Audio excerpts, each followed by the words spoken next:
दोस्तों एक बार फिर से हम हाजिर हैं आप लोगों के लिए नॉलेज से भरपूर वीडियो को लेकर।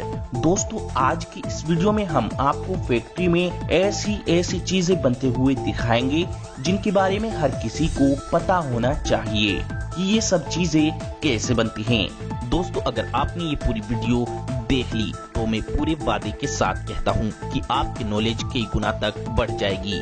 दोस्तों हमारी इस कड़ी मेहनत से बनाई गई इस वीडियो को अभी एक लाइक जरूर कर दें और वीडियो को शुरू से लेकर आखिर तक जरूर देखें। तो दोस्तों बिना जरा सा भी वक्त जाय किए शुरू करते हैं इस वीडियो को।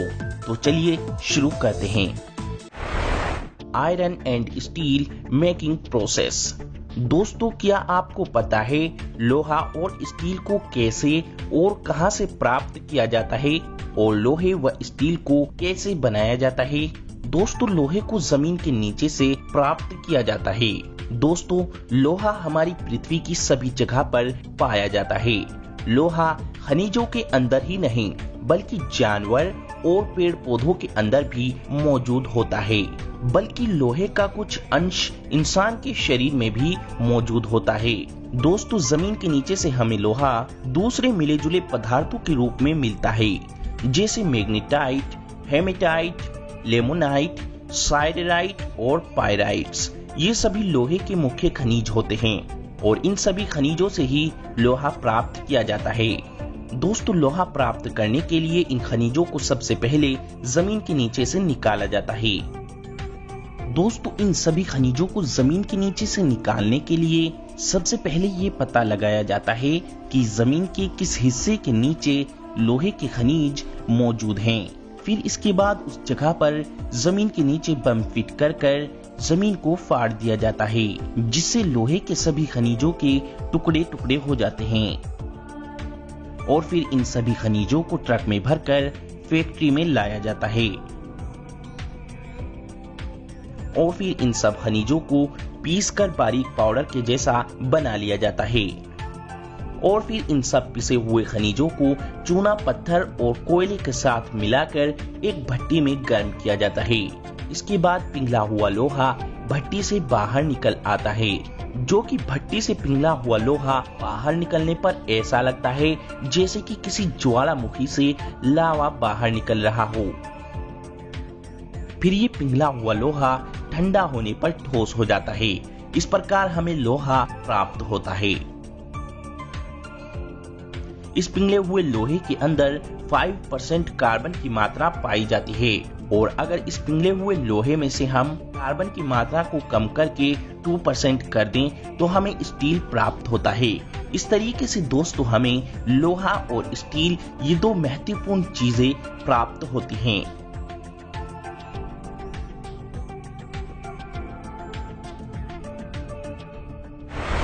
पेल मेकिंग प्रोसेस। दोस्तों अक्सर आपके मन में ये सवाल जरूर आता ही होगा कि मोती कैसे बनता है। दोस्तों इस मोती की कीमत दिन ब दिन बढ़ती जा रही है, क्योंकि इस मोती की डिमांड भी दिन ब दिन बढ़ती जा रही है। दोस्तों इस मोती से माला, हार और भी ज्वेलरी में इस्तेमाल होने वाली कई चीजें बनाई जाती हैं। दोस्तों ये मोती दो तरीकों से बनाया जाता है। पहला समुद्र के अंदर मौजूद सीप के द्वारा और दूसरा इस मोती को बनाने का तरीका ये है कि इस मोती की खेती की जाती है। दोस्तों ये मोती समुद्र के अंदर मौजूद सीप के द्वारा कैसे बनता है चलिए जानते हैं। दोस्तों समुद्र के अंदर घोंगा प्रजाति के जीव रहते हैं, इन्हीं के पेट में मोती बनता है। दोस्तों काफी लोग सोचते हैं कि घोंगा इन मोतियों को पैदा करते हैं, लेकिन ऐसा नहीं है। दोस्तों मैं आपको बता दूं कि घोंगा प्रजाति समुद्र के अंदर मौजूद सीप इस सीप के अंदर ही रहता है और दोस्तों जब किसी भी सीप में छेंक हो जाता है तो इस सीप के अंदर छेंक हो जाने की वजह से सीप के अंदर बालों के कण चले जाते हैं। बालों के कण जाने की वजह से सीप के अंदर एक खास पदार्थ की परत चढ़ने लगती है और इस खास पदार्थ को कैल्शियम कार्बोनेट कहते हैं और ये खास पदार्थ घोंगा जीव के अंदर ही उत्पन्न होता रहता है और समय के साथ साथ ये एक सफेद रंग के चमकीले गोल आकार के पत्थर के जैसा बन जाता है और इस पत्थर को ही मोती कहा जाता है। फिर इस सीप को समुद्र के अंदर से निकाला जाता है और फिर इन सीपों को तोड़कर इनके अंदर से मोती को निकाल लिया जाता है। दोस्तों इस तरीके से हमें मोती प्राप्त होता है। और दोस्तों जैसे कि आज के वक्त में मोती की डिमांड ज्यादा बढ़ गई है, इसीलिए मोती की खेती भी की जाने लगी है। दोस्तों इन मोतियों की खेती करने के लिए इन सीपों में खुद ही छेद किया जाता है और फिर इस सीप के अंदर बालों के कण पहुंचा दिए जाते हैं, जिससे बालों के कण पहुंचाने से इसमें कैल्शियम कार्बोनेट की परत फिर से चढ़ने लगती है और फिर कुछ समय के बाद इस सीप के अंदर दोबारा से मोती बन जाता है। दोस्तों आजकल मोतियों की खेती से लोगों को बड़ा ही मुनाफा हो रहा है। दोस्तों इन मोतियों की खेती कर कोई भी व्यक्ति अच्छा खासा पैसा कमा सकता है। Petrol and diesel making process. दोस्तों पेट्रोल और डीजल कैसे बनता है, आइए जानते हैं सरल शब्दों में, वो भी पूरे प्रॉपर तरीके से। दोस्तों सबसे पहले तो आप ये जान लें कि पेट्रोल और डीजल बनाने के लिए क्रूड ऑयल का इस्तेमाल होता है। दोस्तों क्रूड ऑयल जमीन के अंदर से निकाले गए कच्चे तेल को कहते हैं। इस कच्चे तेल से ही हमें पेट्रोल और डीजल प्राप्त होता है। दोस्तों ये क्रूड ऑयल काला और गाढ़ा तरल पदार्थ के जैसा होता है, इसे हम पेट्रोलियम भी कहते हैं। दोस्तों आपको तो पता ही होगा कि लाखों साल पहले हमारी इस पृथ्वी पर अनेकों तरह के कई सारे जीव रहते थे और लाखों साल पहले पृथ्वी के उथल पुथल होने के कारण सारे जीव और पेड़ पौधे पृथ्वी के अंदर दब गए थे और फिर अत्यंत दबाव और गर्मी के कारण ये मृत जानवर और पेड़ पौधे पेट्रोलियम में बदल जाते हैं और फिर मनुष्य ने इस पृथ्वी के अंदर मौजूद पेट्रोलियम के भंडार का पता लगाया। दोस्तों अब इस क्रूड ऑयल यानी कच्चे तेल पेट्रोलियम को खुदाई कर कर निकाला जाता है। दोस्तों ये कच्चा तेल जमीन से 1000 फीट नीचे या इससे भी ज्यादा नीचे से खुदाई कर कर निकाला जाता है। दोस्तों पेट्रोल महंगा ही नहीं होता है, बल्कि इस कच्चे तेल को निकालने का प्रोसेस भी बहुत ज्यादा महंगा होता है। कच्चा तेल निकालने के लिए वैज्ञानिक सबसे पहले पता लगाते हैं कि इस जगह पर पेट्रोल हो सकता है या नहीं, और फिर ये पता लगने के बाद उस जगह पर 200 फीट का एक गड्ढा किया जाता है और फिर उसमें एक विस्फोट किया जाता है और फिर विस्फोट से उसकी तरंगों को सुपर कंप्यूटर से एनालिसिस करके ये पता लगाया जाता है कि जमीन के अंदर कितने फीट तक प्राकृतिक गैस और पेट्रोलियम है।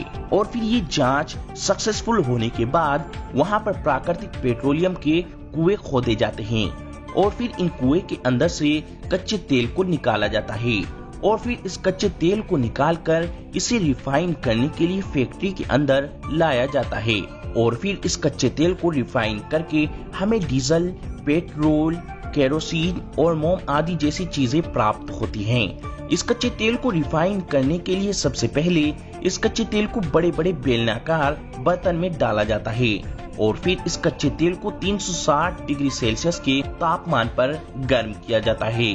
दोस्तों जैसा कि आप देख सकते हैं कि इस टावर में 5 सेक्शन बनाए गए हैं, जिसमें सबसे निचले वाले सेक्शन में क्रूड ऑयल को डालकर 360 डिग्री सेल्सियस तक गर्म किया जाता है और फिर गर्म होने के बाद ये क्रूड ऑयल गैस में तब्दील हो जाता है। टावर्स के अंदर अलग अलग सेक्शन बने होते हैं, जिससे डीजल, पेट्रोल और अन्य फ्यूल्स को अलग करने में आसानी होती है।